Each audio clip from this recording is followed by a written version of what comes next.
Good afternoon friends, চলে এসেছি দুপুরের লাঞ্চ নিয়ে। দেখো লাঞ্চে আজকে কী দিয়ে ভাত খাচ্ছি তোমরা সবাই দেখো। প্রথমে নিয়ে নিয়েছি পটল তেল। পটল তেলটা খুব ভালো হয়েছিল। পটল দিয়ে তেল দিয়ে ভাতটা মেখেছি, দিয়ে পটলগুলো দিয়ে খাচ্ছি। তারপরে এটা কালকের এঁচোড়টা ছিল, এঁচোড় চিংড়ি করেছিলাম, সেটা দিয়ে ভাতটা মেখে খেয়ে নিচ্ছি।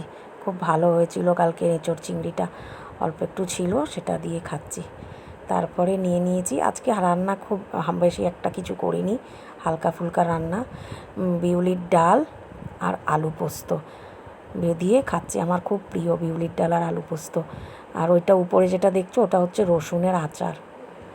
তোমরা কে কে বিউলির ডাল আলু পোস্ত ভালো খাও কমেন্ট করে জানিও। আর এটা গন্ধরাজ লেবু চিপে নিচ্ছি, দিয়ে এবার পোস্ত দিয়ে খাবো।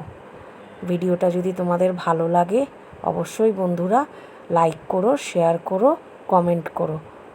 সবাই খুব খুব ভালো থেকো, সুস্থ থেকো। Thank you.